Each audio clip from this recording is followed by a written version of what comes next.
Welcome back to a post-Thanksgiving Zero Block 30. I'm back. I'm glad to be back in the saddle with the listener, with Kate, with Con, with Nicky Boy. We got the whole squad back here. Big news today. We got our Cyber Monday deal going on.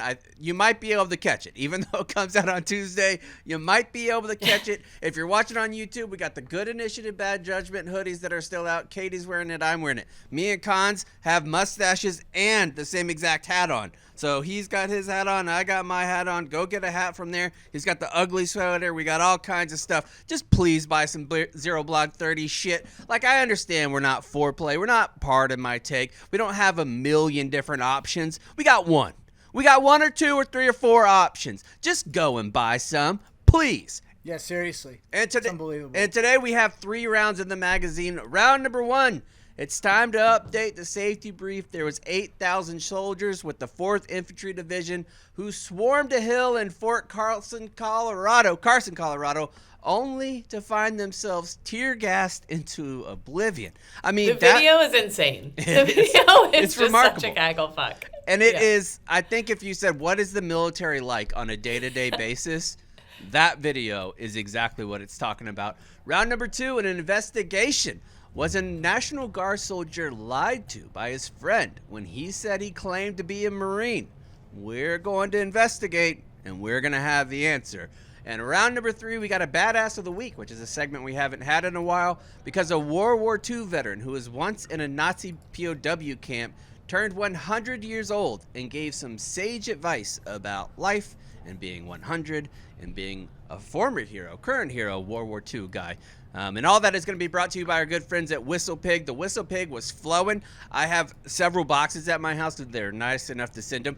Thanksgiving, I was like, boom, here you go, friend. Boom, here you go, friend. Boom, here you go, friend. Boom, here you go, friend. With the WhistlePig, people were going bananas. Like they're like a full bottle. Are you kidding? Like, yeah. I just want to try it. You talk about it all the time. It sounds delicious. I was like, no, my friend, take a full bottle home with you. So like 6 or 7 of our friends walking out there with bottles. 2 of them text me back. I don't think the other ones have opened them back. 2 of them, they're like, holy shit, you weren't lying. These are delicious. If you want the bourbon or you want the rye, both of them are delicious. Both are 100% proof or 100%. Go get them. It's made here in America. Vermont is where you go. We have different ones for different podcasts on the Barstool Network, like KFC Radio and Bussin' with the Boys. They have their own WhistlePig.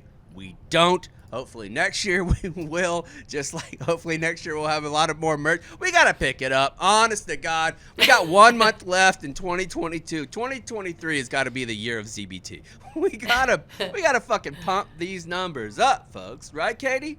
Well, then let's hope a new war pops off, gang. You know, we just can always hope. That's what we want, right? Almost happened a couple times over the weekend. Like there's Turkey bombed Syria, real close to U.S. troops. We got to talk about that situation with James Laporta over what happened over the break with that. Yeah. So let's just start there. So James Laporta is a reporter that we know and we like. He's worked at several different outlets. He's been at the Associated Press for a long time. And he's a Marine himself. Yes, he's a Marine himself. And a while ago, I guess it was about 2 weeks ago. It feels like it was a while ago. There was plenty of reports, and we talked about it on this show, where Russia might have had an inadvertent round that landed inside Poland. James had that scoop. He had got that scoop from a high-level source in the Department of Defense, and then he went on to get fired. Like in that, because of what happened, because of that report, so many other news outlets, CBS, NBC, Al Jazeera, internationally, these people were picking up on the Associated Press because that's just the way it goes in the Associated Press. They aggregate a lot and then they push out a lot of articles that are aggregated as well. So he got fired. And everybody, like I had several different military reporters in my DMs, like, what do you think about that? What do you think about that? What did you guys think initially when you heard that he was fired for having incorrect information that many people said could have kicked off World War III? Well, I mean, that was incredibly serious. And that was it wasn't, come to find out, it wasn't necessarily him. There's more to the story. But the AP tweeting that out as the first news outlet to be like, it was Russia, a high-ranking source is saying Russian missiles crossed into Poland. That was the one. And so then all the other news sites picked that up. And next thing you know, there really were people asking me at work, is this going to be World War III? Like, people We were made really... videos about it saying yes. Like, Yes. Yeah, and we already talked about how asking Kate about anything of that nature is probably not in the best interest of anybody at Barstool. Any of us. Any of us, really. But truly, so- the news can escalate things, and so that Definitely. nugget of info that got out really, truly had the potential to kick off a World War III. Like, shit could have gotten really real. So, yeah, I thought it was a big deal. But here's where I thought, like, why would he get fired? Because how do you go through all those levels of checks? As like, if it went out there, then he must have had some sort of good source that allowed him to put this out, because he wouldn't just willy-nilly put something out there. no. So the AP, when they fired him, they put out a statement retracting that info that they put out there, and then they put out a statement when they fired him saying, basically putting all of the blame on him, saying it was totally him. Well, the definition of being a scapegoat. Yes, so here's what really happened. Because thankfully, James Laporta had the receipts. Did. It was a Slack conversation. Offices use Slack. It's like AIM almost. I don't know. If I was in the military, I wouldn't know what it was. So, Kate, in this, you be James and I'll be Lisa. Okay, so this is right after the incident, right after these missiles hit Poland. This is the conversation on the Slack channel. I'm James Laporta. From a senior American intelligence official vetted by Ron Nixon. So he's saying this is like a very credible source. Yes, Russian missiles crossed into Poland. At least 2 people are dead from initial reports. Also, missiles entered Moldova. No casualties at this time. So Lisa goes on to say, and I assume that she's an editor or a fellow reporter here. She said, "Can we alert that from that, or will we need confirmation from another source and/or Poland?" And then James chimes in. He replies to Lisa and says, "That call is above my pay grade." He's saying, "It's not up to me. I wouldn't make the call. That's up to someone higher than me to do their job now and figure that part out." And I only state it because I don't know if Cons has the same article. But another person named Monica said the nearest town, and it's not that big. And this name sounds like it's somebody from the area because it's Monica with the K and then Skakowska. Yeah. So she said the nearest town, not that big, is Sokol, maybe 25 kilometers away in a straight line. The nearest big cities are Lviv and Lutsk. Both cities are less than 100 kilometers, maybe closer to 90 kilometers to another city. And they just go on and on. The editors and other reporters are going back and forth. And then Lisa says, "Are you okay with this? What say ye? Are you in a position to work up an origin?" That's what she asked James. And then James goes on to say, "No. I'm actually at a doctor's appointment. What I passed is all I know at the moment." He's like, "No, I'm not." He says no. Like, he says no. And then another person says, "Yes, should be okay. I see a source is vetted." And then Vanessa, whoever that is, says yes. And then James says, "I wonder if this triggers Article 5, which is something that we talked about, the Article 5 in NATO, which if one of the NATO forces is attacked, then they're all attacked is how they lose it or look at it. President Biden even said that we will defend every single inch of NATO territory. And that's really it. He says this will trigger Article 5. My thoughts exactly. Jim Laporta sending that alert. No objections. The local radio in Lebanon says 2 people have been killed in explosion. Provincial governor says that something else is going on the site. And that's essentially the conversation. So they took all of that, which you hear James even says, "No, I don't have any other sources about this." And the AP typically requires 2. And this is the reason why they usually require 2, but they pushed it out. International news outlets picked it up, and James got fired for it, which is incredibly fucked up. And we talked about it in the ZBT group chat, and I said if this was James and he did it on his own accord and maybe lied about having a second source or something, I could see him getting fired for that because it was a huge deal, and it could have been even bigger. But that's not true. Like, he didn't do anything. Like, he did what he was supposed to do. He even said, too, like, "This is not my call." He said that almost basically verbatim. "This is above my pay grade," which means I'm not giving you an answer. That's the journalist version of Lance Corporal don't know. Max Tenney at semaphore.com, he was the one who kind of broke the story with the Slack messages saying it wasn't James's fault. And his view on this, he wrote, "The fact that a story that theoretically could have triggered armed conflict between NATO and Russia required less than 10 minutes, one anonymous source, and just over a dozen Slack messages for the wire service to publish suggests a systematic editorial failure, not one reporter's anybody blunder." should get fired, it's the editors involved. Yeah, and I felt bad for James. You can't tell me I'm sorry, you can't tell me that the approval process for an AP story to go out, I get it, you got to be quick with a lot of these stories, but you're going to tell me a Slack conversation is the process by which something gets approved? That just seems a little But fishy. again, I think that is the process. Like, that is the process a lot of times. And I think Well, that that's speaks a to our failure. culture, where if you're the first one to have it, then you're the winner. You are the one we who did wins that. big. I even had to put out a retraction that I was wrong. Like, everything that I saw multiple different sites, and if there was one site, I wouldn't do it. It was like just the Daily Mail or the Beast or whatever. If it was one of those sites, I would never make a video about that. Coming from NBC, CBS, the AP, I was like, yeah, man, that's got to be a fucking real story. And it turns out it wasn't. One of our guys and former Marine, James Laporta, got fired for it. Sad. Let's move on to the show that we had actually prepared today. Oh, yeah. Round number 1. What do we got here, Kate?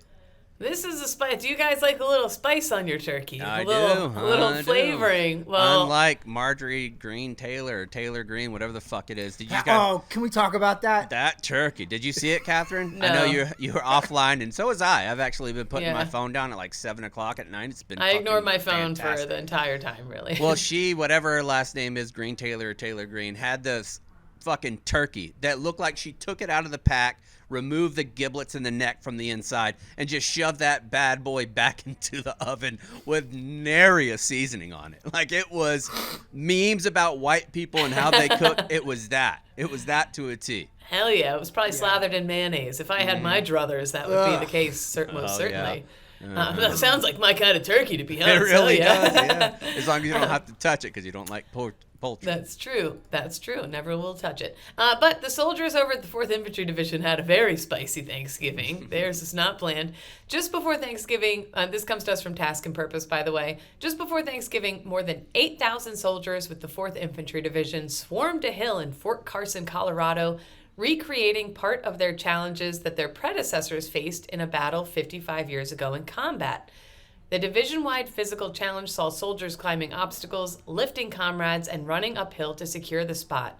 And then they unexpectedly hit themselves with tear gas. Okay, before we get to the tear gas part, the 55 years ago, I love that type of training. And I know it's because I'm a military nerd and all that shit, but if you can recreate scenes of how people, I think you put yourself in there, because I talked about it a few weeks ago when we interviewed the Medal of Honor recipient David Bellavia. When we talked about that, there is imposter syndrome, and whenever you do these things and you simulate it, when you simulate, you feel like you can. Practice breeds games, and you're ready to go. I love that type of training. And that being said, you got to do it the right way, because they didn't. Yeah, so the November 23rd event was documented on DVids. That's like the government's. They record, take photos of everything. They record It's like everything. Government Getty. Government Getty, yeah. With plenty of photos showing the soldiers running through trenches and other obstacles to get to the top of the hill. Soldiers who participated also took video. One caught the attention of Twitter and the account US Army What the Fuck Moments, thanks to the video documenting the soldiers getting hit with CS gas, aka tear gas. The account said that the soldiers had not been told they would be facing that ahead of them on the run. So normally before you do any event in the military, they give you a breakdown, like here's exactly what you could expect, blah, blah, blah. Some people call it a safety brief. Some people call it a safety brief, yes. What is CS gas?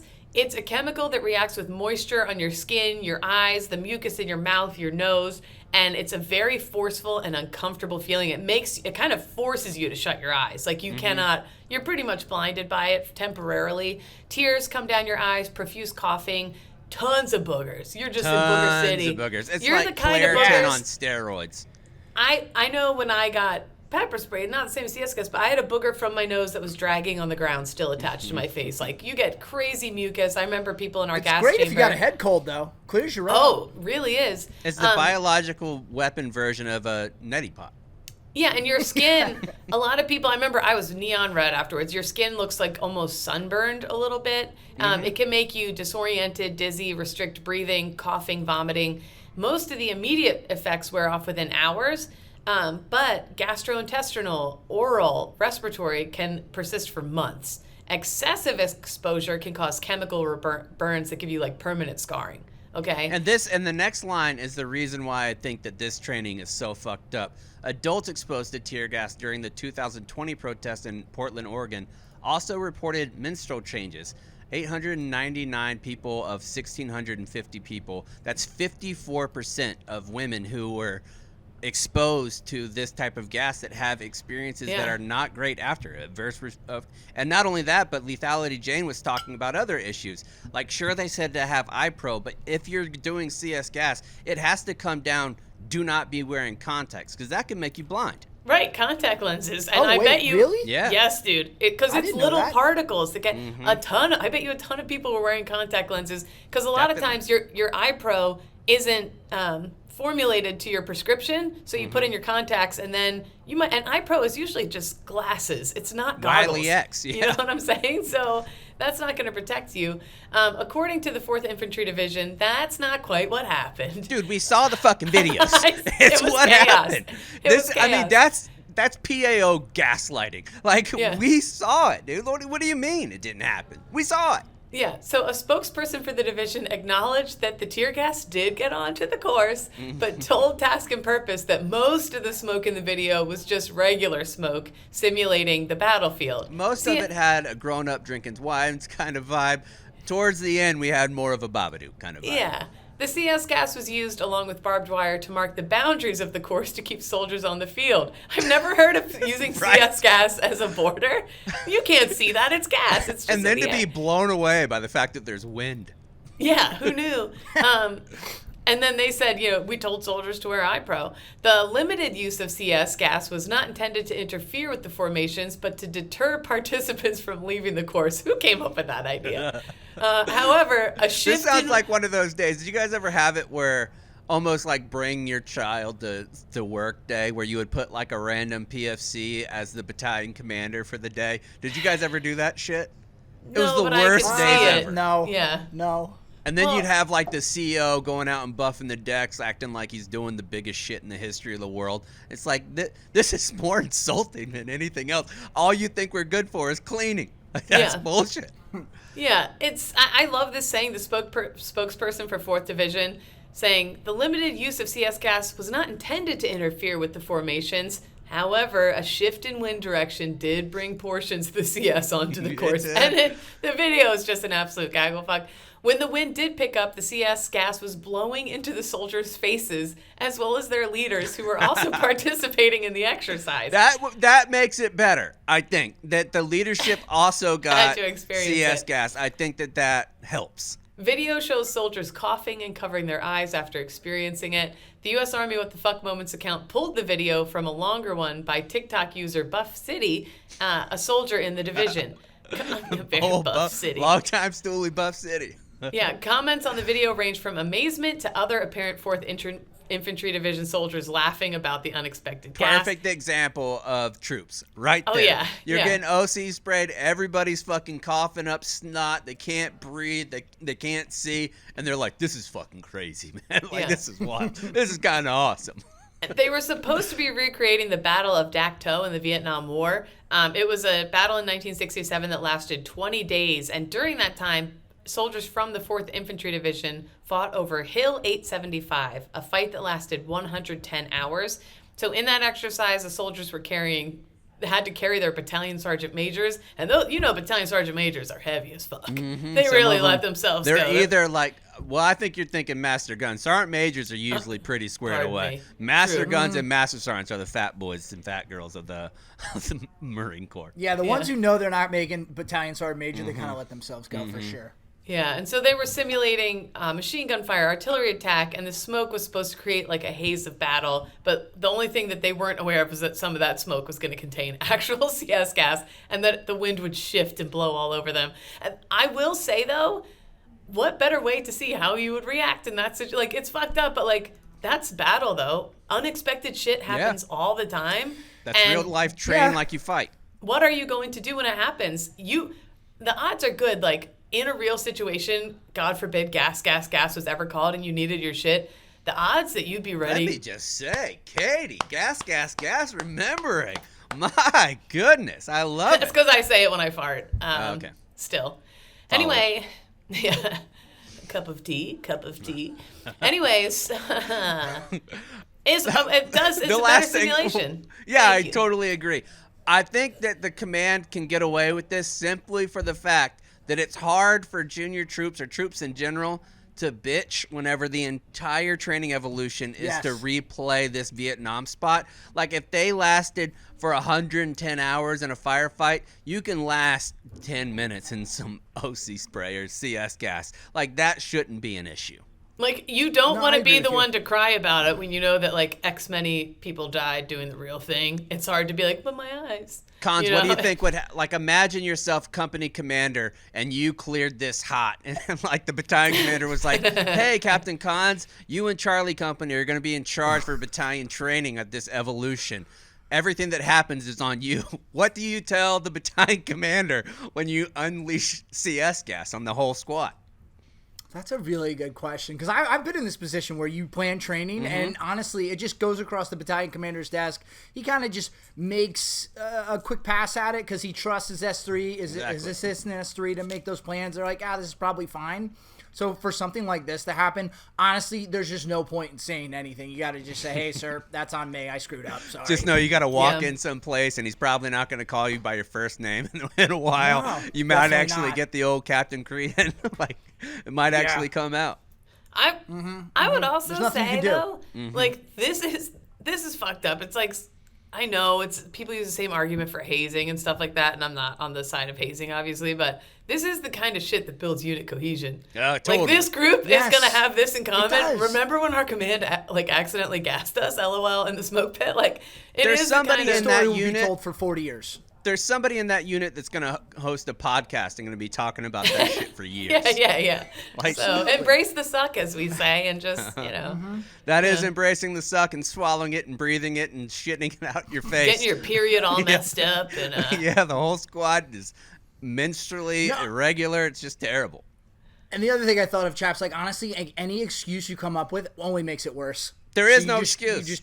There's no excuse. You just don't say anything. You just got to walk in and be like, yeah, man, that was on me. But that one on me. Yeah, man, should have accounted for Mother Nature. I will say, can I say one more thing, though? Sure.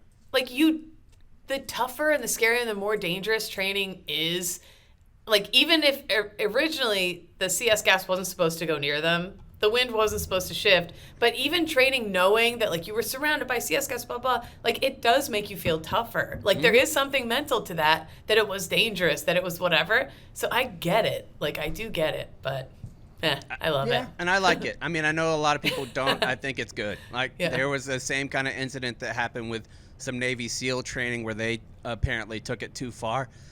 Man, if you're trying to be one of the most elite fighters in the world and then you're bitching because you were sitting in a hole getting sprayed with cold water for too long, maybe it's not the job for you. Like, because there's a line. There's definitely a line. I mean, there is a line, like safety for death. Like, there is a line, like, obviously. But a lot of this training has to be difficult. Like, it has to be. You can't have pussy-ass training for Green Berets and Rangers and SEALs. You actually have to have a risk of getting hurt, getting injured, being incredibly scared, because that's real life. Like, you're not scaling a mountain in Afghanistan with 4 other people and worried about, I got sprayed by a hose in Maine. Like, that's not the same thing. I think there's degrees. When people start dying, like, when people get permanently injured and dying, like that, I think not worth different. it. Not good. But you're right, chaps, because I don't want that guy next to me who is going to crap out, and I don't want to feel bad. So, or lady. You don't want to just pass people because, like, all right, it was close enough. No, I'd rather have people quit so I know that the people who can endure everything make are it hard the as best fuck. of the best. Yeah. I know when the CS gas hits me. Sorry, guys, I'm getting my period right now.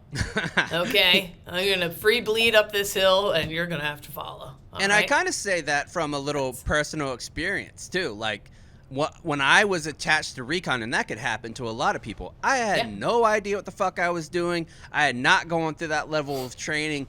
I wasn't sure if I could make it just on some of the hikes because the distance that we would go, I'd have to take my water, Psycha's water, all of our gear and shit like that. I was not ready. It was almost like when you have an injury in pre-football camp, but you're a starter, so they put you in at the beginning of the season, even though your legs and lungs aren't there. That's exactly how I felt. Whereas, like, you got to get in game shape by playing in the game.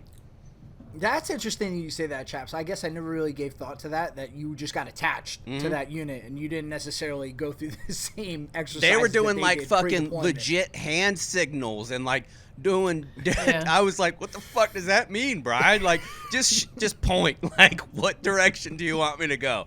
Yeah. And after a while, Learn I quickly, picked it though. up. But I Yeah. wish I would have had more extreme training because I ended up doing more extreme shit. Like, I just kind of wish that one went down. How horrible of a feeling is that, though, when they start doing hand signals? You're like, I have no idea what any of this is. I mean, I already felt like I didn't belong and like a little bitch like the entire time. Like, what does that mean when you do? What kind of gun is that? I've never seen that gun. Oh, what round is that? I hope I don't get shot with one of those. That would stink. Turns out I did, and it did stink. All right, let's move on to round number 2. I love these stories because this is kind of happened to me when I started at UTSA. Kate, walk us through this post that I saw on the USMC Reddit. Yes. So it is my friend lying about trying to join the Marines? Good morning, everyone. Army National Guardsman here. Which I will say, that is ballsy. For you to come out into the USMC Reddit and be like, first up, I just want to let everybody know I'm an Army National Guardsman. I feel like that's the least person that you would want to go to a USMC group. Ballsy. I love that. Courage is not the absence of fear, but moving forward despite fear. Truly. He said, I think my friend is lying about when he tried to join the Marines. Some backstory. About 3 years ago, one of my friends made a really big deal about how he was going to join the Marines out of high school, pretty much because his girlfriend, who cheated on him multiple times with multiple people, Perfect Marine, yeah. broke up with him and he wanted to die. Buddy, we've all been there. I almost became a New Orleans cop after I got divorced. When I got broke up with in high school, I listened to NSYNC's Gone for probably 2 weeks straight. Oh, yeah. We all do crazy things. We honestly didn't believe him, but lo and behold, he's actually at MEPS. And MEPS is where you go through and do all the testing or whatever. There was an air of confusion, but generally people were on board with it because we figured he'd be good at it since he was pretty fit. As the story goes from him, he basically swore his oath of enlistment and the Marines forgot he existed. I can see that, honestly. This is what he says. He says he swore in and joined the Marines. But he says he swore in and joined, but the Marines forgot he joined, and that's why he never went to basic training. Our friend group that happens all the time. Our friend group accepted the answer and moved on. I mean, I can picture this kid being like, I can't believe that worked. I know, right? Fast forward to a year ago. I had finished my freshman year of college and wanted to do something different with my life, so I decided to enlist in my state's National Guard as an infantryman. When I successfully finished basic training, I inspired a few other friends to also enlist in the Guard. Because, I wanted that sweet promotion. Got a couple other people in. Now, we return to our friend who the Marines forgot. The stories have grown very outlandish as time went on. He says that at MEPS, he stayed there for a week. That's a lot of duck walking, my friend.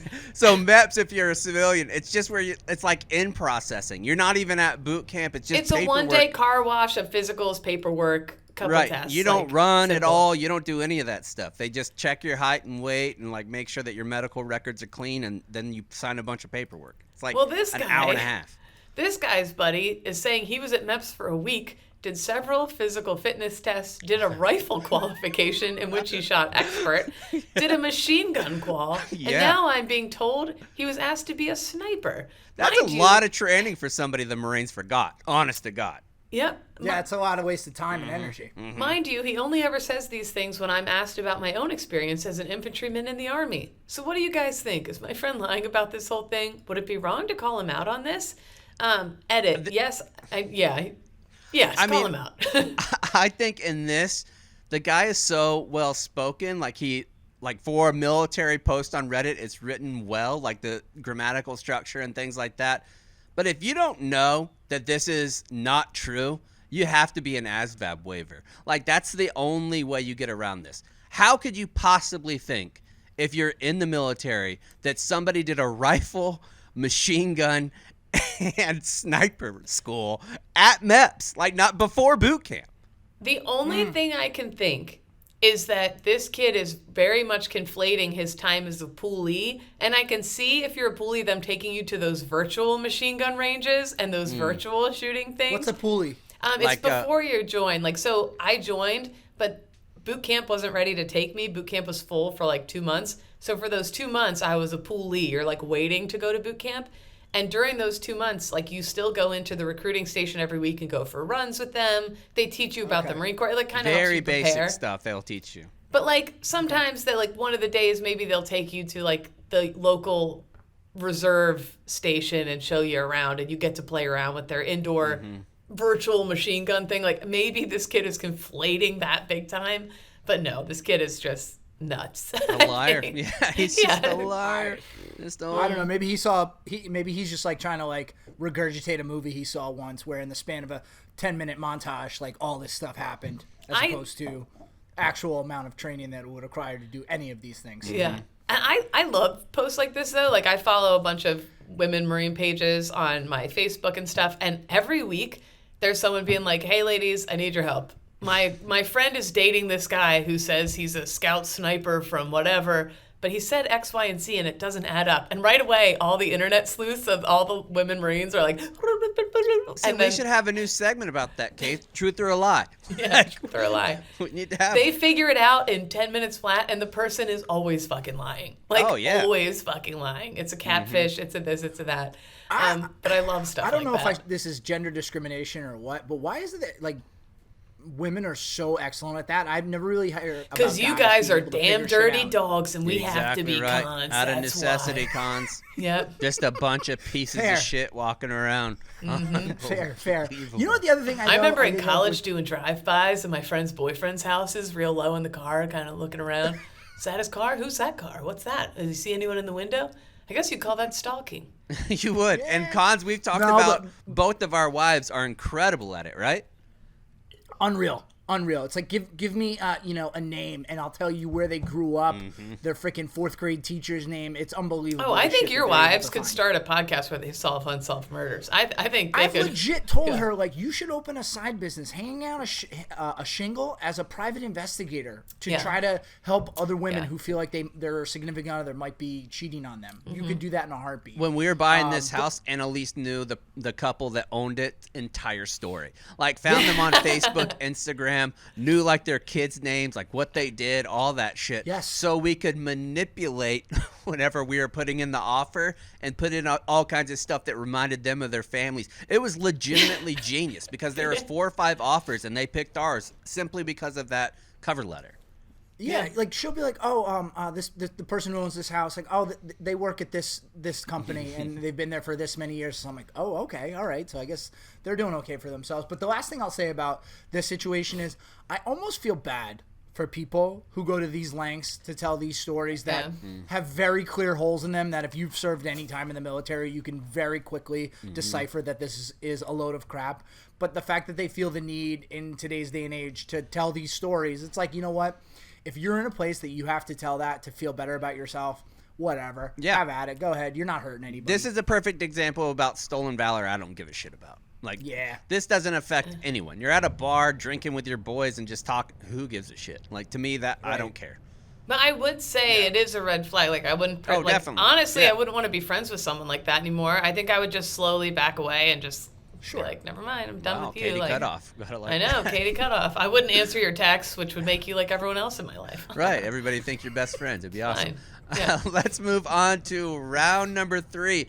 This story, a lot of times whenever you have a military podcast, you have to talk about really negative shit, like things that is going on in the world. There's very rarely like super feel-good stories. This is kind of one, because what this guy went through and what he ended up as is amazing. And I think it's the testament to what we look at when we call the World War II veterans the greatest generation. It's stories like this that pop into our minds. Yeah. From the Tribune News Service, to most people, living 100 years is a milestone, but John A. Hutton sees it as the same old, except with a lot more attention. On Saturday, a longtime Kansan will celebrate his 100th birthday surrounded by family at his Wichita home, where he lives independently, something that won't change anytime soon if he has anything to say about it. He's not... That's the best part. 100 independently. Yeah. Yep. Yeah. That's unbelievable.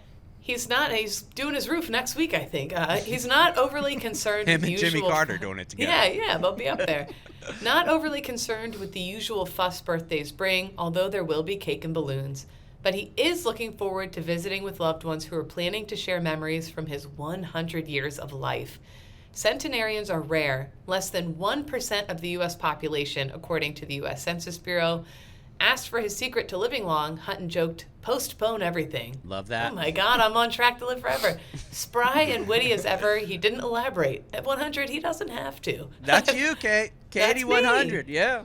He also avoids stress, eats healthy, and remains eager to learn. His son, Wichita attorney Andrew Hutton, said, "I think part of his longevity is his desire to know stuff." And that is true. They say, like, if you let your brain get stagnant, it's like you kind of slowly start to decay from the inside out. Like, if you're always learning new things and always keeping your brain active, like, your brain is like a muscle almost in that sense. You got to keep it going. My neurologist always says the biggest way for me to combat like some of the traumatic brain injury stuff that I have going on is to read for at least an hour a day. Yeah. I asked him if Twitter counts. He said no. No, definitely not. Yeah, man. I know. Damn it. I know. And I don't Imagine- understand why. It's still fucking reading. You're still It's reading. still words. Yeah. It's still Right. left to right, you Yeah. know, up and down What the page. difference does But it make? I really wish he had said yes, because I definitely would have told Alex, like, hey, I'm just trying to keep my brain fresh. Keeping True, the brain yeah. going. Impressive as it is to join the ranks of the country's longest living residents, Hutton also brings together belongs to another notable group, veterans who served in and survived World War II. With around 167,000 still alive across the U.S.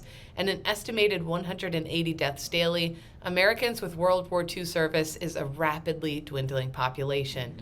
In 1944, after the B-24 Liberator bomber Hutton was navigating got shot down by enemy fire, he was taken prisoner of war and survived for months in Nazi-controlled prison camps. Leading up to his birthday, he spoke with the Eagle last week about his life and war experiences.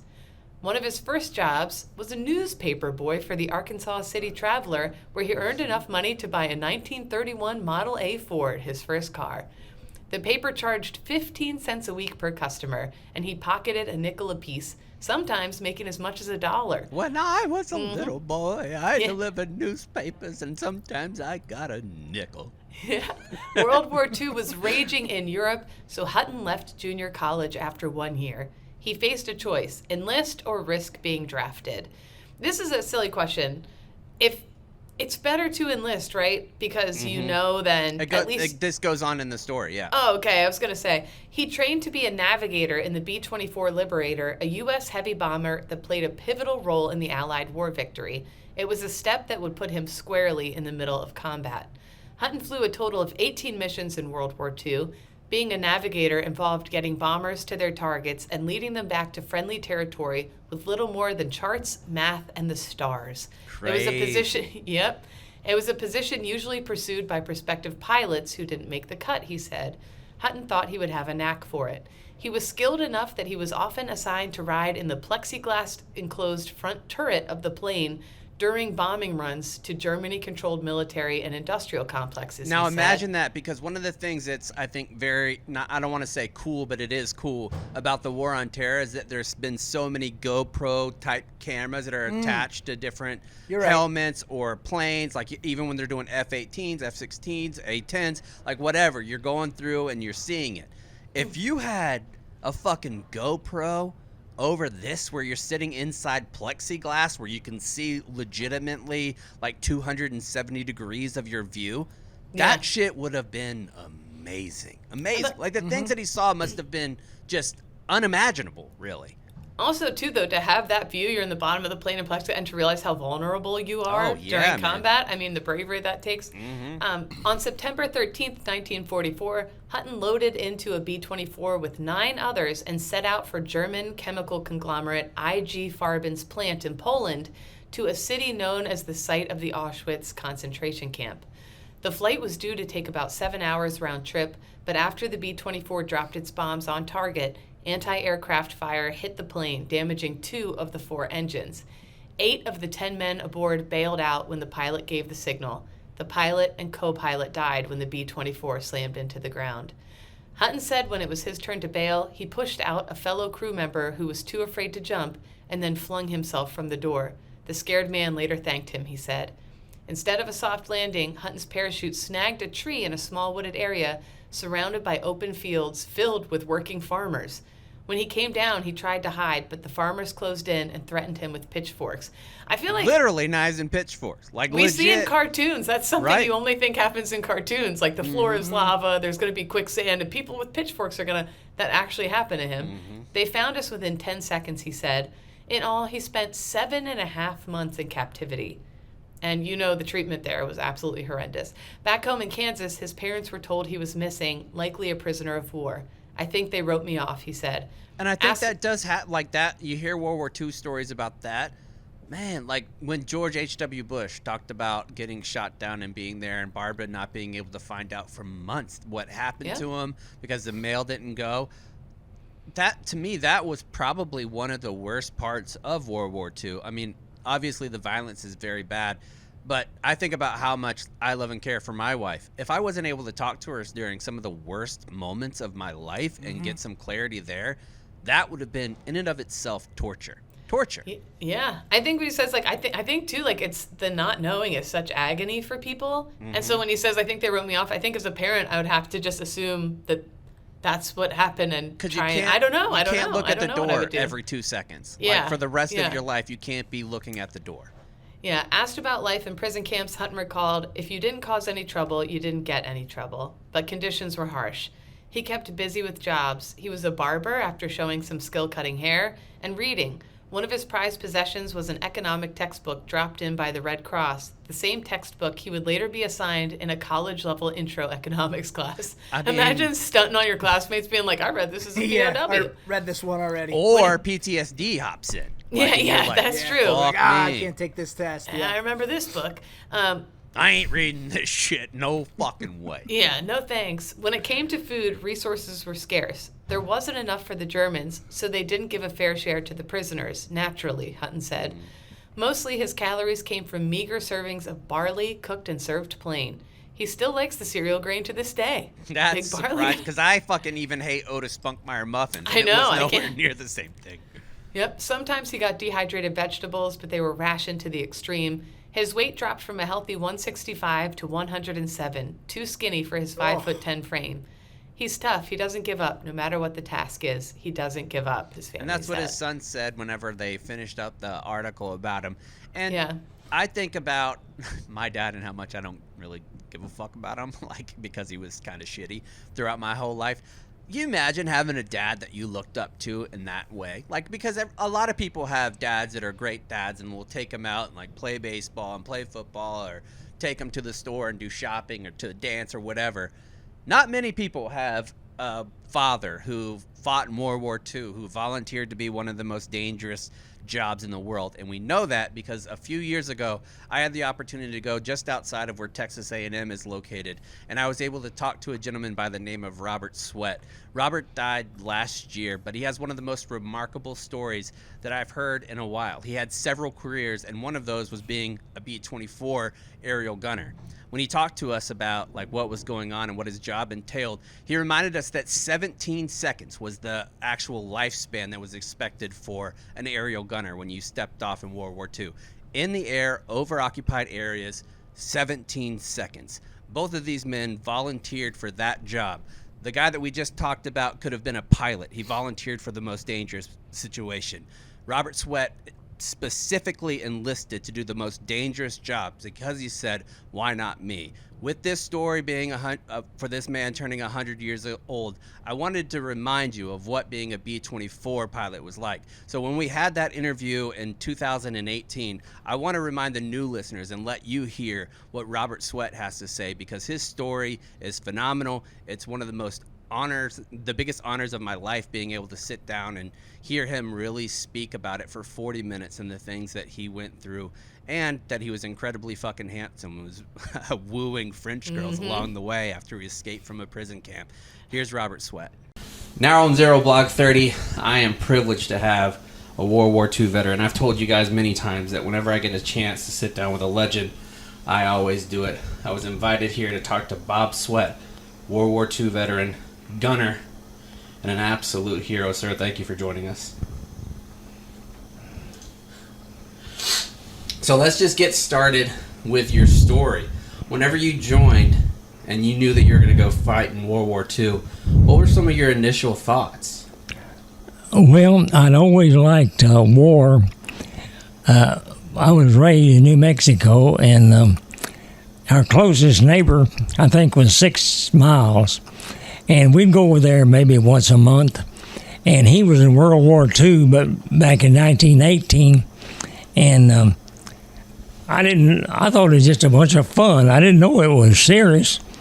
And until I was interned in El Paso, and I went to Salt Lake City, and we all had to get in with the pilots. We took the same physical they did, and boy, they were tough. I mean, there's about 100 of us went over there, and I think it's about 25 passed. Well, anyway, I saw this lieutenant standing on a box, and he said, "We're just getting a blank kicked out of us all over the world." Said, "We desperately need arrow gunners." And I never heard of an arrow gunner. And he said, "Now there's a rumor going around that the life of an arrow gunner is 3 seconds." He said, "That's a bunch of blanks." Said, "It's 17. I said, "Put me down." He said, "You sure?" I said, "Yes, sir." So you went from being a young man in New Mexico who went to a high school where you only had 17 students. That's right. And you rode horses to get to school to give people kind of an idea of the kind of town that you grew up in. And I also remember reading that you said when you were growing up, you didn't have any idea of being a war hero or anything like that. You just wanted to be a cowboy, right? That's all I knew. Yeah, my father told me I was so ugly when I was born that the doctor slapped my mother.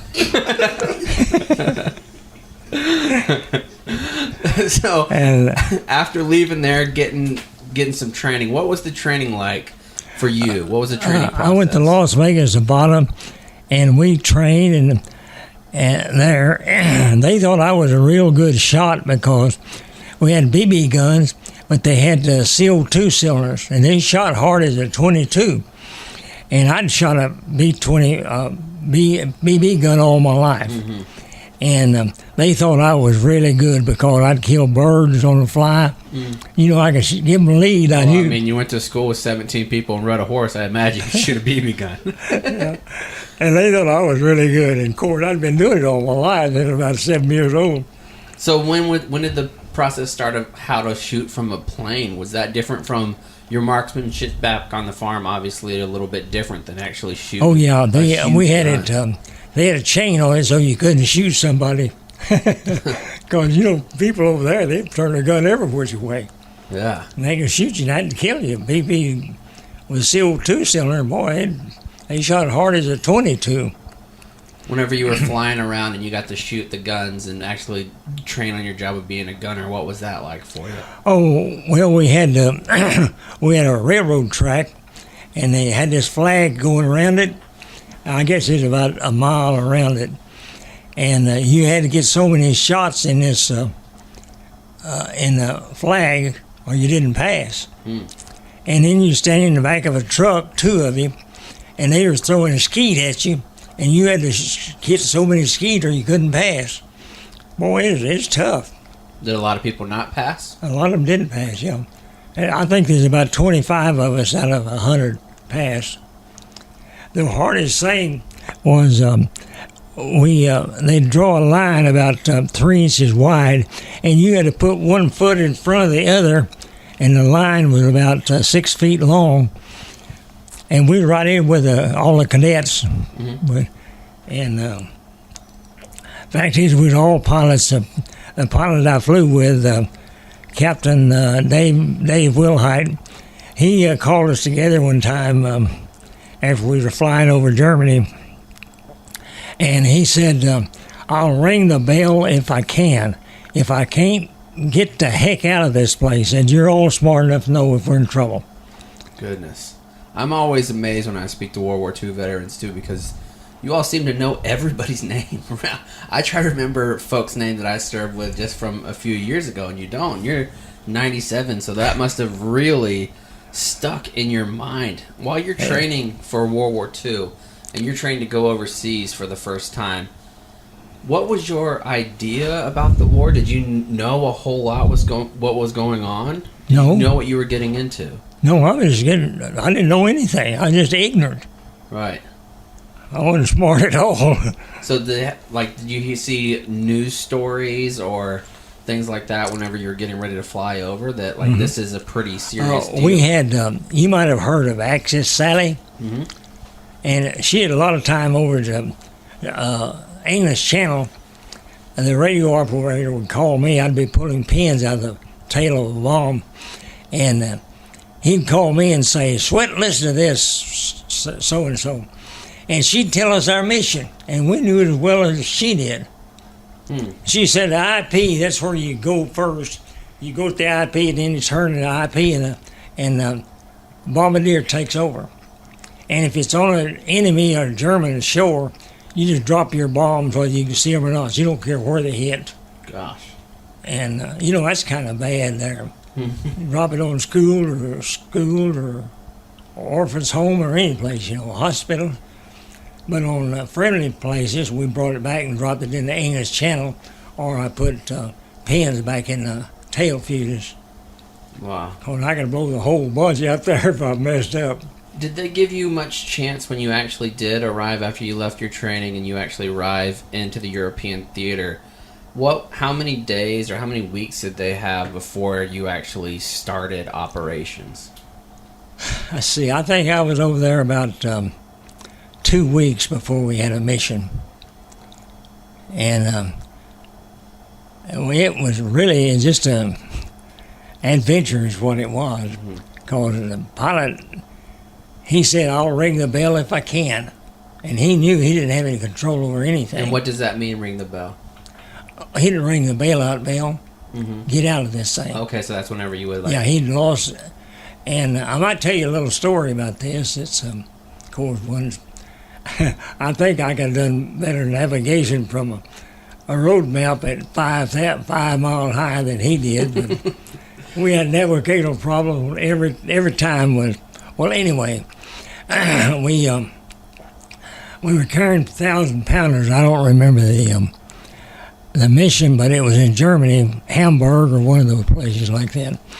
And we got number 4 engine knocked out, and the rest of them stacked around us, and we just barely had enough to gas to get back to the White Cliffs of Dover. We went right over the White Cliffs of Dover, and of course we didn't know it at that time, but that there was a Spitfire Hurricane base about a mile over there, and we got into. We flew over. We were about I guess maybe a minute over land, and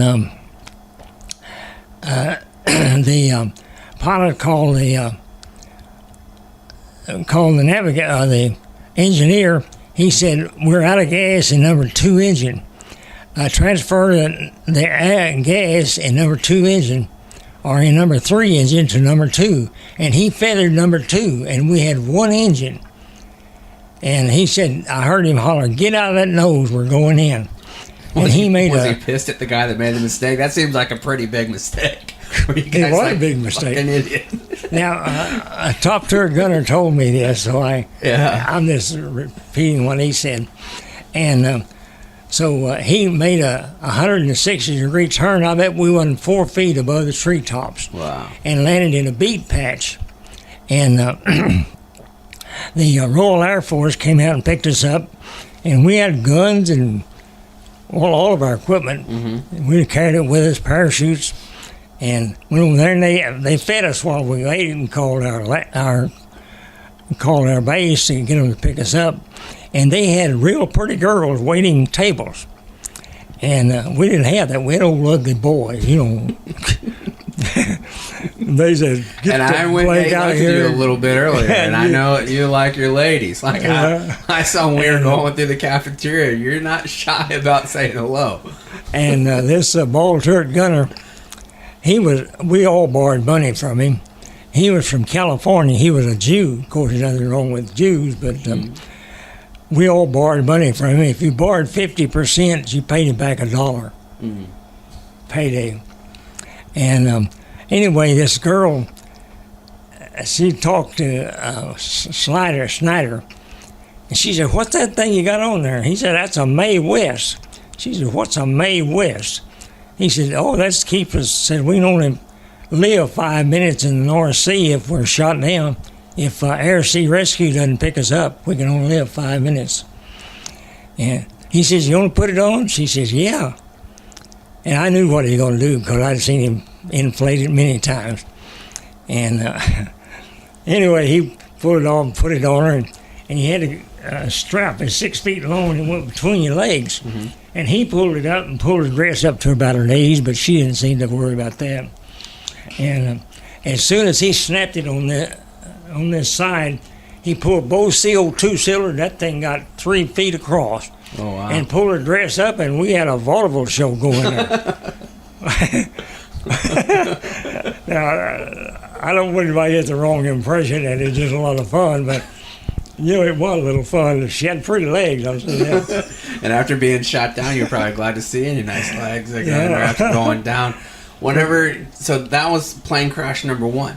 But that would be enough for most people. It wasn't enough for you, that just one plane crash. Right.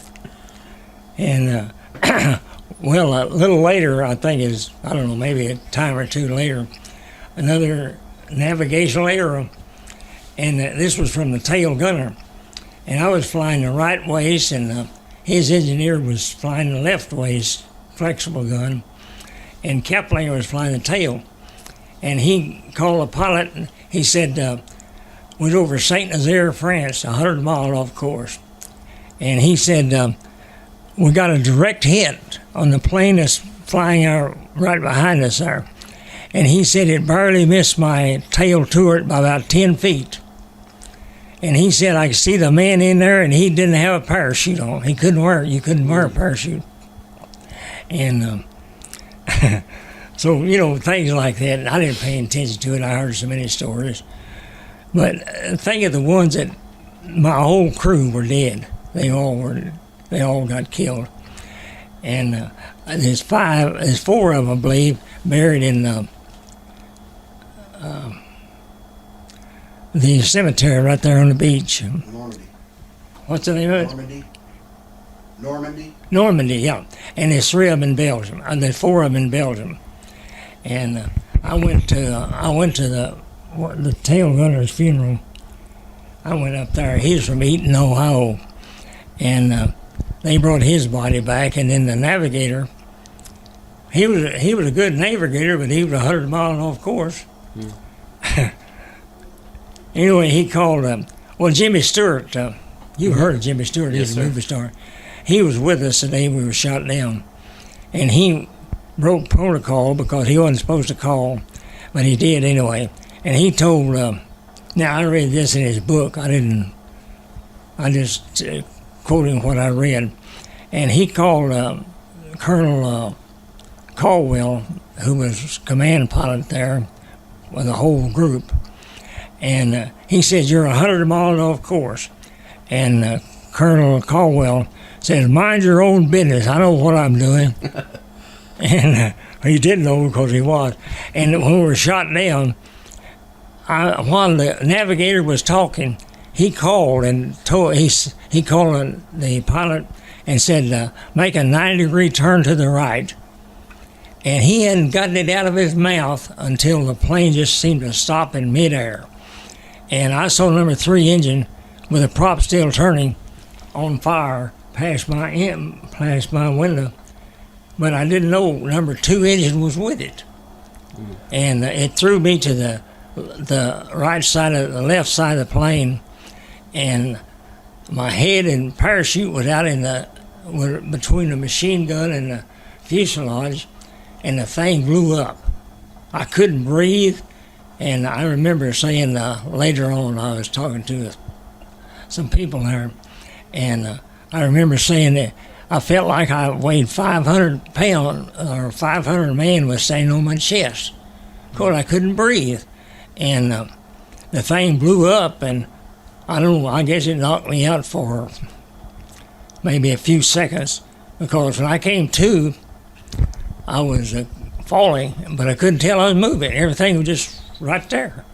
And I guess, and I remembered from physics that you fall until the air pressure on the bottom equals the gravity pulling down on you, which is about 120 miles an hour. But that's pretty darn fast to stop Right. all of a sudden. Right. And anyway, I guess I fell for probably a mile and a half, 2 miles. And I could see the trees. I kept watching for the trees, and they were right under me. Boy, when I finally got the chute open, and that process of getting it open, you said earlier that you felt like somebody was talking you through it, like you almost had instructions going on in your head, correct? yeah, it seemed like I had someone telling me what to do. I couldn't tell I was moving. The only way I could tell I was moving, I had pockets in my fleece-lined pants, and they were ripped off except the bottom, and they were just flopping. That's the only way I could tell I was moving. So when you finally get to the ground, walk us through what happens. What's going on in your mind? Are you know that you're in enemy territory? No, You're not? I had no idea where Oh, I you was. had no idea where you're at. Probably 'cause he was 100 miles off course. And I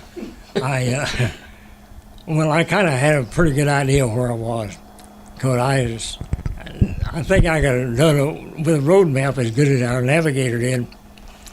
Well, I know he was good. He was bound to be, and he was from New York, and he was brought back and married in a cemetery there. But his name was Rodman, and well, anyway, I never talked to him. I didn't know we had.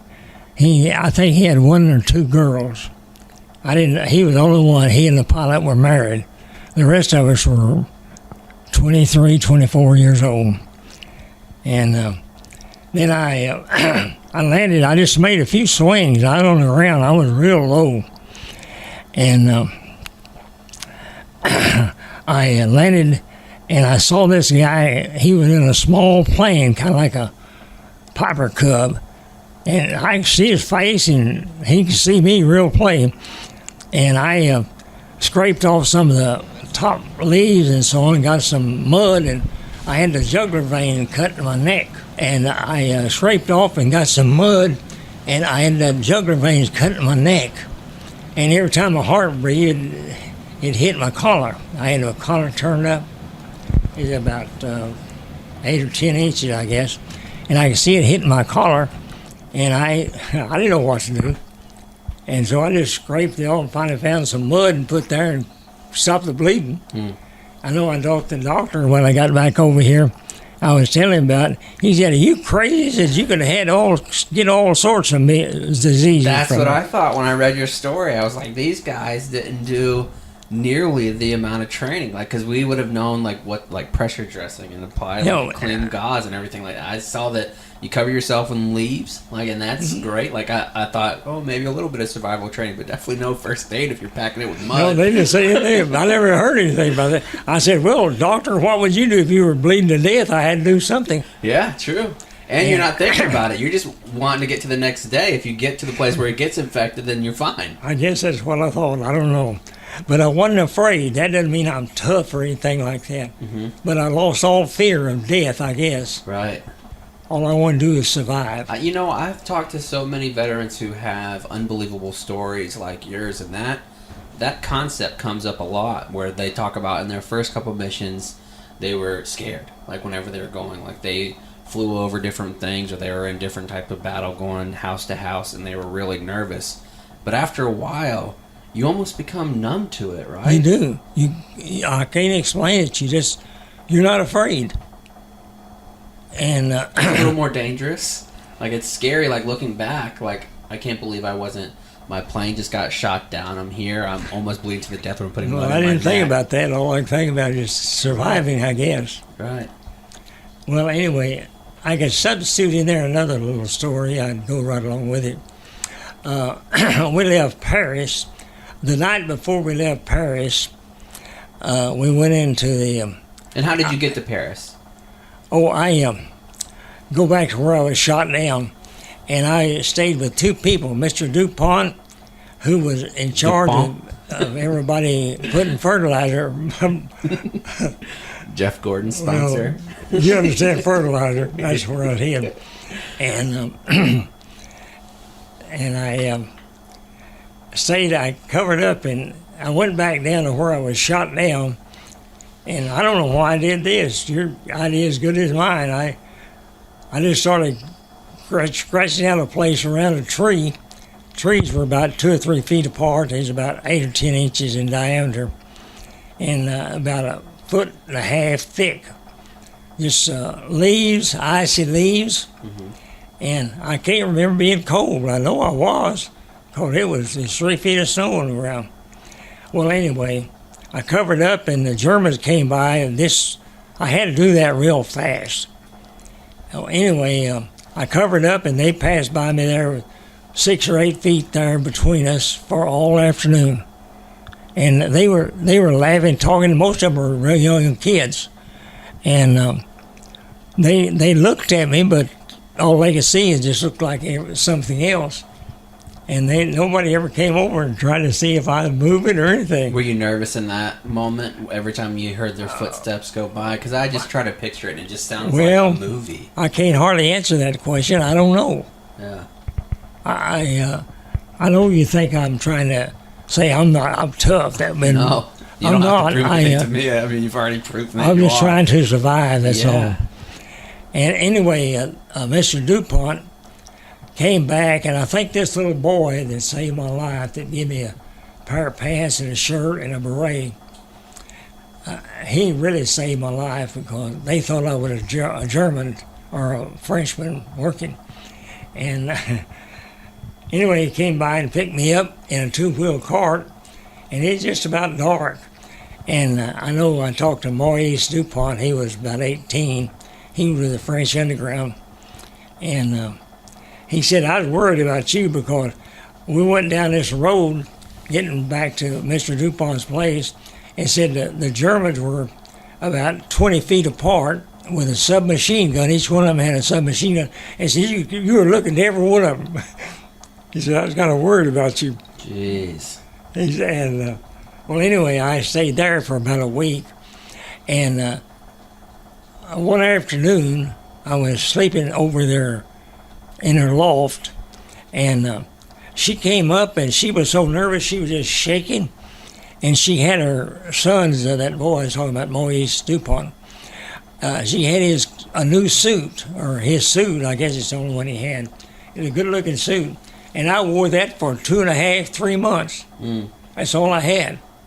And anyway, I put it on, and the next morning before daylight, Mr. DuPont came in and got me up and put some clean hay on me, covered me completely up with hay, and we went over about 2.5, 3 miles to Mr. Deneau's. He had 2 little girls, 7 and 9, and they delivered messages. They were all in the underground. If you can feed your kids like that, delivering messages. And I know this little girl came to see my wife, and I went back about 25 years later. And she said she was a grandmother. And she came by, and I talked to her quite a bit. And she didn't know much about me. She knew I stayed there. She remembered it, but she didn't. No incident ever happened. I stayed there about, I guess, 2 weeks. And then the sheriff and his wife in a 2-wheel buggy came by and picked me up one afternoon about dark and carried me about 2 miles over to a railroad station. It's just a railroad car sitting off the tracks, and turned me over to a man that, now I'm guessing here, it looked like he had a sack of corn on his back. I don't know what he had. But anyway, he and I rode together. He had his wife with him, but he and I sat together, and we went by, and he took me up to these, I was staying with, he delivered me to 3 boys, and we were staying in this hotel, and I was staying with one of the boys, and the other 2 stayed in, I think, first room there in the hotel. The other one was just a long row of rooms. And I got up one night, I must have been about 12, 1 o'clock, to use the bathroom, and it was down. They only had 1 bathroom per room on that hotel. And I was in there, and I heard the Germans come by.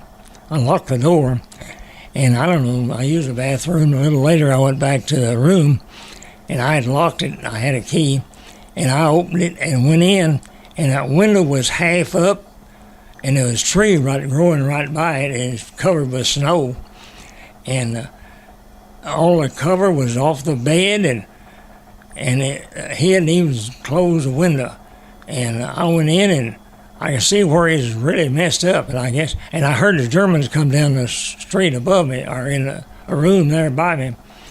And I locked myself in, and I thought about trying to go out through and crawl down that tree, but afraid to slip and fall.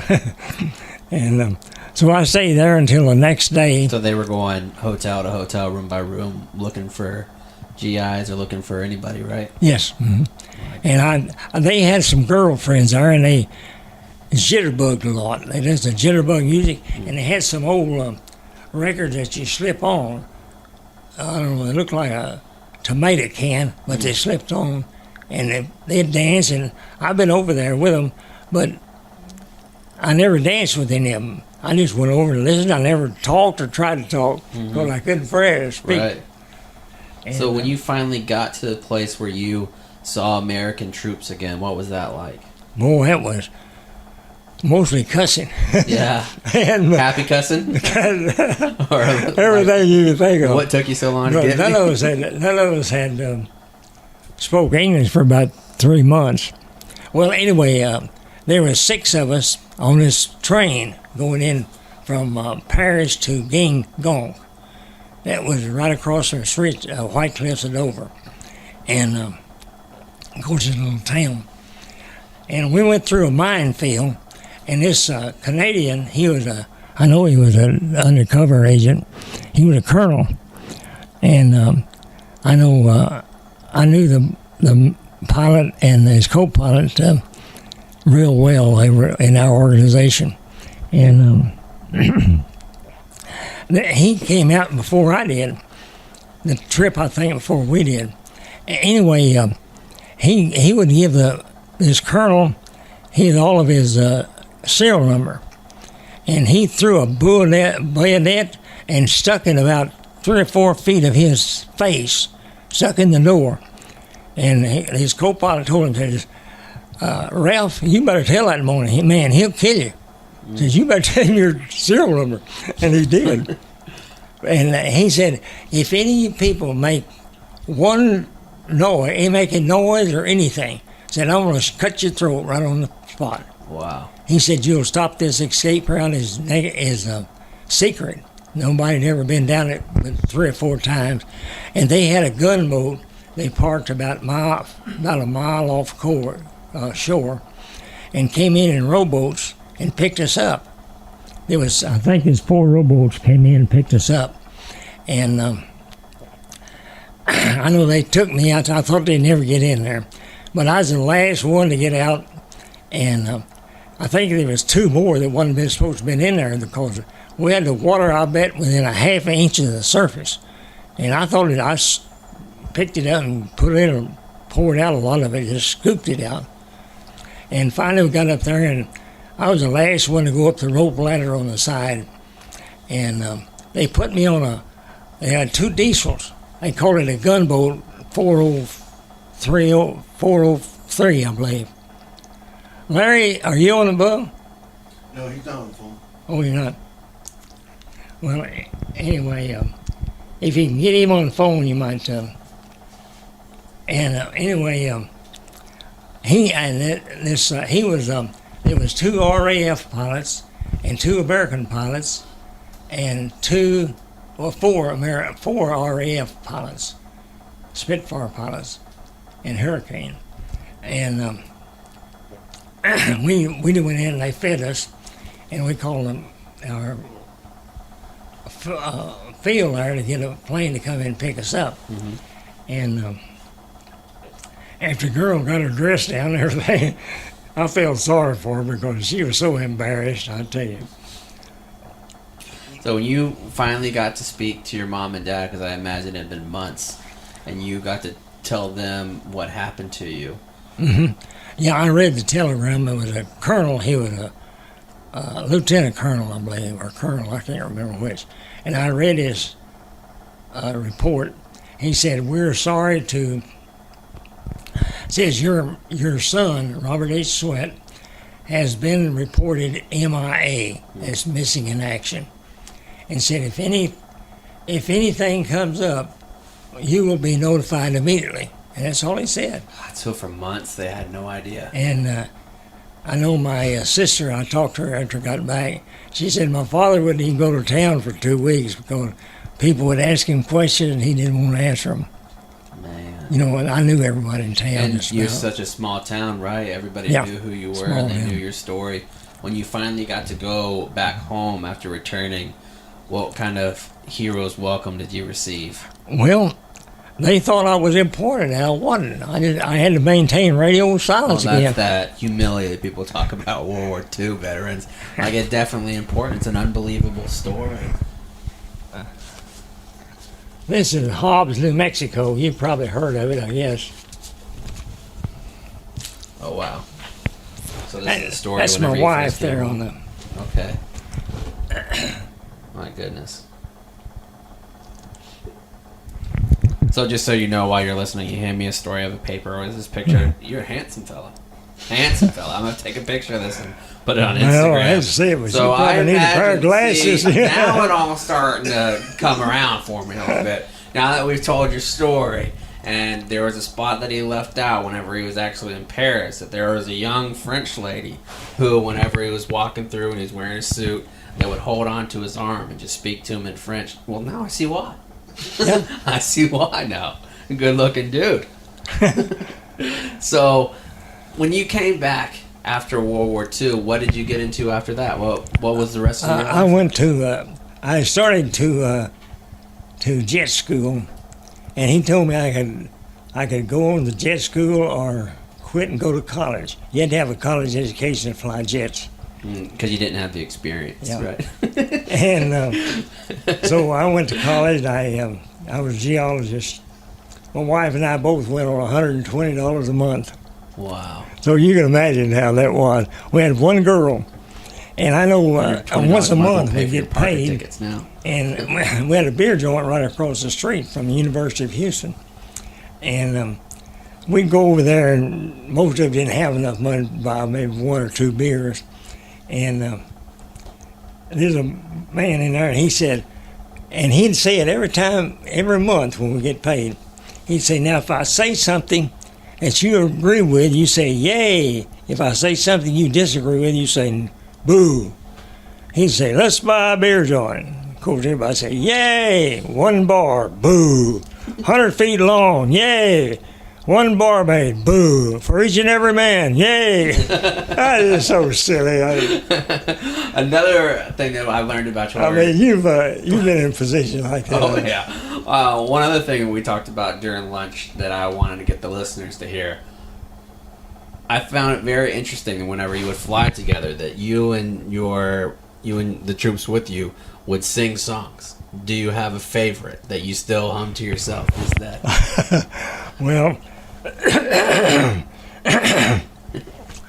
kind of a favorite. Every one of the gunners and the officers had a song, they'd sing. But some of them you couldn't repeat in mixed company. Boy, they were on this show you I'm can. telling you.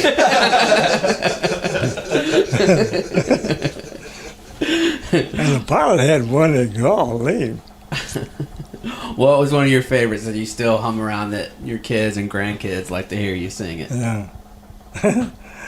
Well, I don't know. It wasn't anything like I thought it'd be. I never had any idea I'd ever be shot down. I thought that was something that happened years before, it would never happen again. Right. Well, Bob, thank you so much for joining our show, Mr. Sweat. Well, did you get enough out of it to write a story or something about it? Well, we're going to play this interview. We're going to play the conversation that we had. So you're going to be listened to by the largest military podcast audience that there is. I wanted to ask you a question real quick, if you don't mind, if I can hand your son the microphone. So you growing up with a World War II legend like your father, I hear so often that from the World War... He was born. Right. But from the perspective of being the son of somebody who fought in World War II, was it something that your dad talked about much when you were growing up? Were you kind of aware of it at all? Well, he belonged to an organization called the Air Force Escapee Evading Society. Mm-hmm. So that's really kind of how it got started. For a long time, we didn't really know too much about what was going on. But anybody that was shot down in occupied territory, they started this group.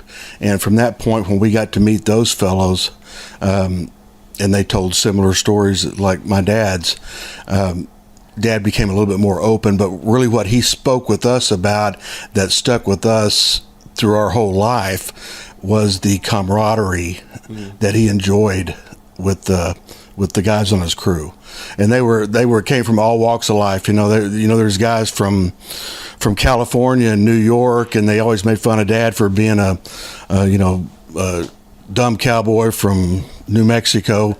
But probably the greatest regret that I guess that he, or one of the regrets that he has about that is we never got to meet them, because he spoke about them our whole life. Wow. We knew that some of them were jewelers, and one of them was a fruit stand owner, and then guys from Ohio and Georgia, and Dad just always spoke so highly about those guys. That stuck with us as a young. And how old were you when you kind of realized, like, my dad really had been through some shit in his life? Probably when I was about 8, 9, 10, around that age, when we really started actually speaking with other World War II vets, and that's really when the whole story came out. And then I think in 1969, he made a trip with Mom back to France and got to meet the people that was the first meeting since they saved his life in that small town right outside of Paris. And then we got to go over. And so it's kind of a special deal, we're here only because they helped him. Right. To escape. And so that whole, once again, that camaraderie thing comes back. Right. So we basically grew up understanding what that means, when you form that bond with people. No doubt. For in those situations that it's hard to describe exactly how deep they go. No and doubt. The gratitude and that sort of thing. So. And Bob's grandson is in the room with us as well. He's a Marine, if you want to hop on the mic for just a second. So I know that you grew up knowing the stories of your grandfather doing war, like that he went to World War II and what happened to him. As a Marine, we concentrate so much on learning about history and having respect. Did joining the Marine Corps for yourself give you a newfound respect for your grandfather? I'm sure you grew up respecting him, going to his farm and working on the ranch and doing things like that. But for you as a Marine, after you went through and learned history of World War II from a military perspective, did it give you a whole another appreciation for your grandfather? I mean, I've always, like you said, I always grew up, I was attached to his hip ever since I was a kid, just doing farm stuff or ranch stuff. But it was like, once I joined, it kind of molded our relationship differently at the time. So now, because since him, other than the author of the book, my Uncle Larry, there's no other veterans in our family. So it was kind of, once I joined the military, it kind of molded our relationship and definitely gave me go to boot camp and learn about all the, you have all the knowledge you have to learn. Mm-hmm. And then you learn about World War II and stuff, and it just kind of, definitely did make me look a little bit differently at exactly what they did. It made me want to research it more. And then, the book came out, and I think I read the book, and I literally, as soon as the book touched my hands, I was nose deep in it. And I have read the story before we did the interview, and I imagine, like, now seeing the picture, this could be a movie for sure. Oh, we've been saying that for years. Like, it could be a movie starring Brad Pitt, handsome guy, the most handsome military guy. I think Brad might have to do it. He might be getting a little bit older now. Shout out to Brad Pitt. Yeah, come on the show. Mr. Sweat, thank you so much for joining us. We really appreciate it, sir. We had tea with the Queen of England in Buckingham Palace. My wife and I did. Oh, did you really? Yeah. Wow. See, that's humility too, because I mentioned that soon we were going to be having somebody with the Military Cross from England come on the show, and I mentioned meeting the Queen. You met Queen Elizabeth. Oh yeah, I talked to her. Told her I invited her to Texas, and she told me she'd come to see me. Oh, But wow. she never did. The 8th Air Force contribution to World War II and Britain's survival. Goodness And gracious. so she invited that escape group that was under about over there for tea. Awesome. So Well, thank you so much. That's it. That was perfect.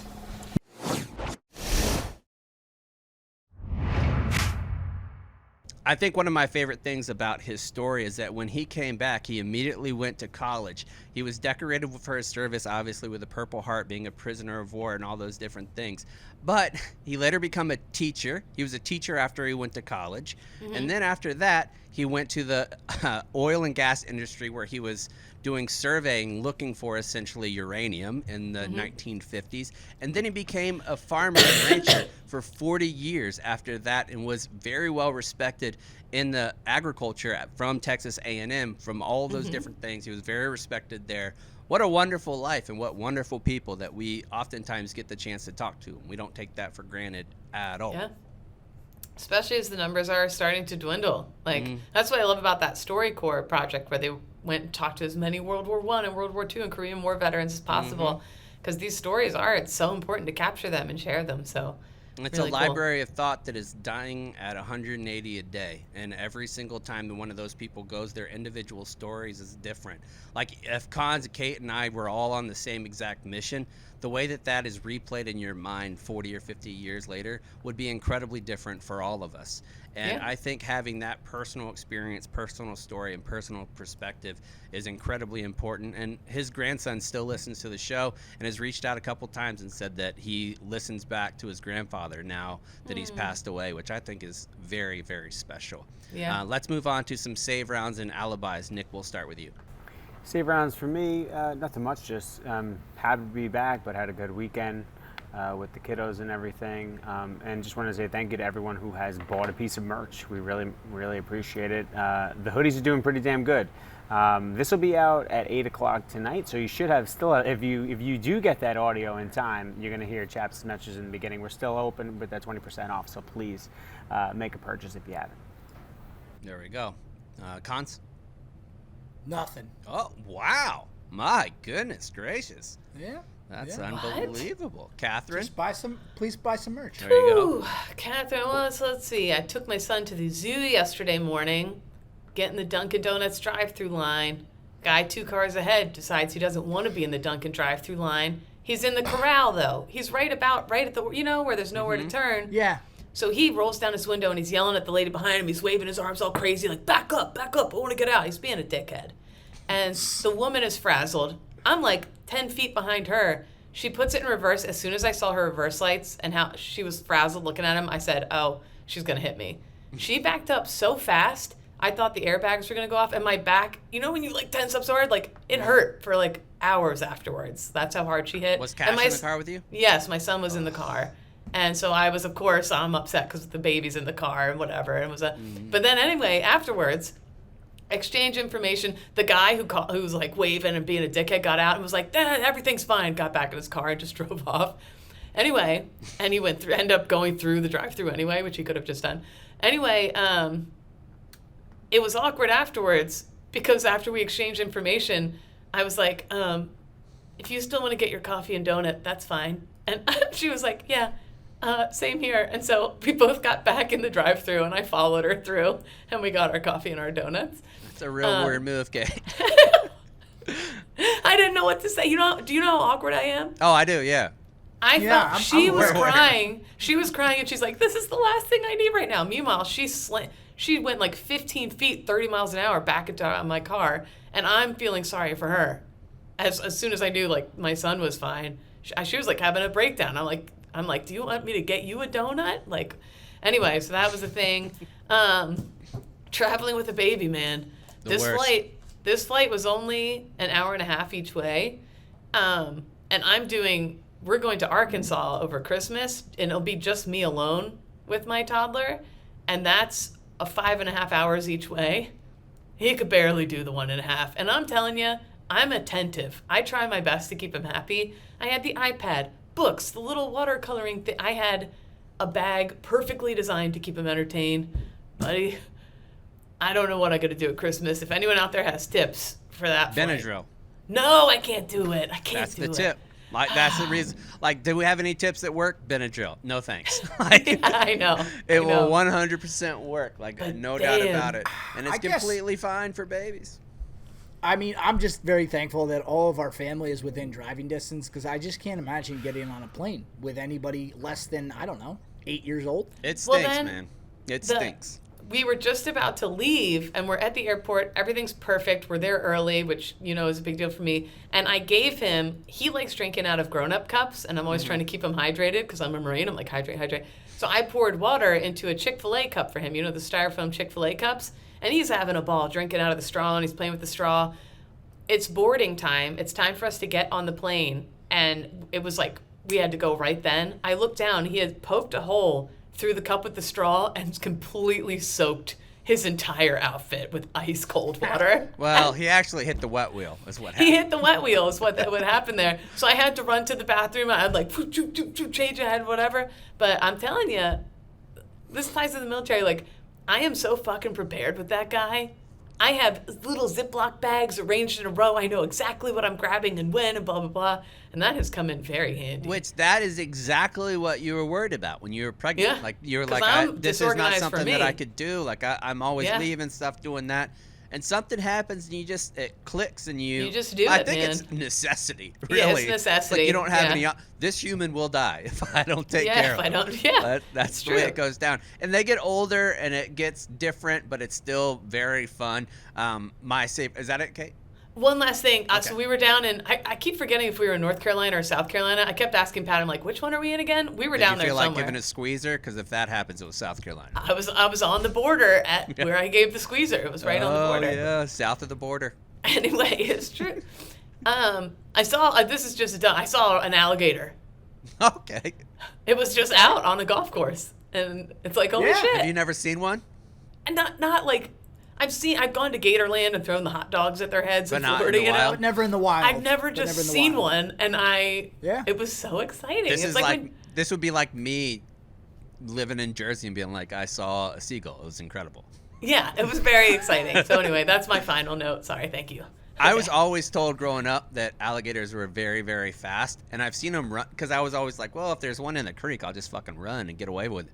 Oh no, they can move. They can fucking haul ass. And how about every single parent from where I'm from just be like, sure. There's a place called Black Creek, and the water was essentially, it was black. Like, you couldn't see through it, had clay bottom, everything. And we knew that there was alligators and water moccasins all in that shit. No one cared because the whole thing was, if you're splashing, if you're making noise, none of those things want to be near you anyway, so they're going to go away. And I think it's right Not because I never true. got attacked by an alligator. I'm still here, and I went swimming in Okay. creeks all the time. Rode my bike into the creek. I loved it. It was a great time.